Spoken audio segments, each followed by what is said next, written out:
And what about its author? What can we tell from the authorship from within the book? So, first of all, in chapter 1, verse 1, we have the revelation of Jesus Christ, which God gave him to show his servants what must soon take place. He made it known by sending his angel to his servant John. So the text names very clearly that somebody named John is the one who has seen these visions and is now passing this on in narrative written down form, right? So that's curious because this is one where it's not anonymous per se, right? Because it names John. And that's sometimes done, not always, but apocalypses in a lot of Jewish Christian literature is oftentimes um, attributed or given the name of, for example, Enoch or Abraham, where it's a mythic figure, a legendary figure from Jewish history. And here, that's not quite the case. And in fact, the narrative gives it the name itself to a servant John. John who? We'll see.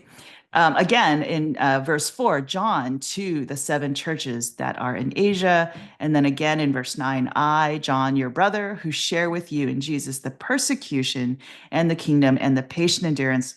Here we have a location, was on the island called Patmos because of the word of God and the testimony of Jesus. So more detail is given even not only of the geographic location of Patmos, but also of situation, right? Saying that this person, whoever he is relating to his audience as a fellow believer, a fellow sharer of persecution of some sort of tribulation. So empathetic in that particular way to whomever he is writing to. So possibilities, John. There's actually, if you look, a Wikipedia page of people named John in the New Testament. There are that many Johns. So which John are we talking about? So we have John, one of the sons of Zebedee, right? So James and John, we're told, are Jesus' disciple, part of a duo in Jesus' disciples. So they're brothers, sons of Zebedee, or also called the sons of thunder for some reason. We're not quite sure why in the Gospel of Mark. So that's one John. There's also John, who could be the same John in tradition of the writing of the Gospel of John, usually understood as the beloved disciple of Jesus in the Gospel of John. So that's usually understood as probably John, son of Zebedee, in tradition, right? Also, again, we don't know.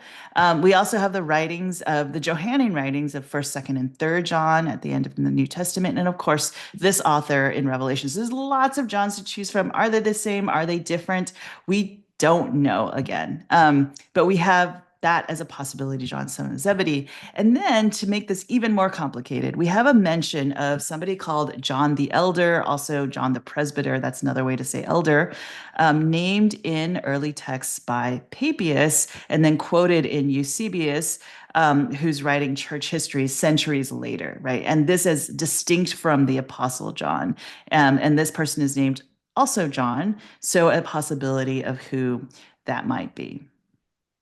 Um, but again, we don't know, right? So actually, of all the texts that we have in the New Testament, we have attribution and traditions of it, but coming later than all the texts, except for the Pauline letters, in which we have Paul naming himself. These are epistles that actually circulated. So that's one author that we have.